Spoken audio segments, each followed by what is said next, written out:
औज़ुबिल्लाहि बिस्मिल्लाहिर्रहमानिर्रहीम। अस्सलाम वालेकुम नाज़रीन, आप देख रहे हैं हमारा यूट्यूब चैनल सिलसिला 48। प्रोग्राम सितारों के हाल में मेज़बान जाफर हुसैन के साथ आपको खुशामदीद कहते हैं। नाज़रीन, आज हम बात करेंगे बुर्ज सौर की। बुर्ज सौर से ताल्लुक़ रखने वाले लोगों का ये हफ्ता कैसा गुजरेगा उस बारे में आपको बताने जा रहे हैं। नाज़रीन, हफ्ता 9 जून से 15 जून 2025 तक है। नाज़रीन, सबसे पहले बात करेंगे कैरियर की। तो नाज़रीन, इस हफ्ते बुर्ज सौर से ताल्लुक़ रखने वाले अफराद को कैरियर और माली मैदान में इम्कानात नजर आ सकते हैं। आपने गुज़श्ता दिनों जो कोशिशें की थी उनके मस्बत नतायज अब सामने आने लगे। अगर आप किसी सरकारी इदारे, निम सरकारी शोबे या बड़े निजी इदारे में काम कर रहे हैं तो ये हफ्ता आपके लिए तरक्की या नई जिम्मेदारियों का आगाज का पैगाम ला सकता है। मुमकिन है आपको किसी ऐसे प्रोजेक्ट में शामिल किया जाए जो मुस्तकबिल में आपकी पेशा वराना हैसियत को बेहतर बनाने का सबब बने। माली लिहाज से भी ये हफ्ता निस्बतन मुस्तहकम दिखाई देता है।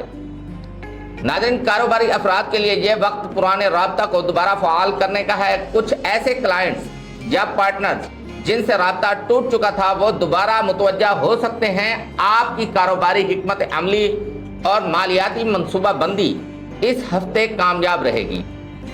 बस किसी पर ज़रूरत से ज़्यादा एतमाद करने से गुरेज करें। सरमायाकारी के लिए वक्त बेहतर है लेकिन जल्दबाजी से परहेज करें।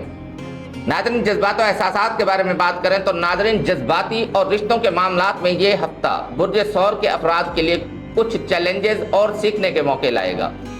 अगर आप शादीशुदा हैं तो शरीक हयात के साथ ताल्लुकात में वक्ती तनाव महसूस हो सकता है, जिसकी वजह छोटी छोटी बातों पर गलत फहमियाँ हो सकती हैं। यहाँ तहम्मुल, वज़ाहत और नरमी का रवैया बहुत फ़ायदेमंद साबित होगा। अगर आप गैर शादीशुदा हैं और किसी मोहब्बत के रिश्ते में हैं तो आपको इस हफ्ते अपने जज्बात की सच्चाई को परखने का मौका मिलेगा। हो सकता है आपका महबूब या महबूबा आपसे कुछ शिकायत करे या आपको वक्त ना देने पर नाराज हो, इसलिए ताल्लुक को बेहतर बनाने के लिए आपको खुद पहल करनी होगी। नाज़रीन, खानदानी ताल्लुकात जैसे वालिदैन, बहन भाई या करीबी रिश्तेदारों के साथ भी किसी बात पर इख्तलाफ राय हो सकता है, मगर आपकी समझदारी और मस्बत सोच हर मामले को संभाल सकती है। इस हफ्ते अपनी ज़बान और लहजे पर खास ध्यान देना होगा, क्योंकि एक छोटा जुमला भी दिल आज़ारी का सबब बन सकता है।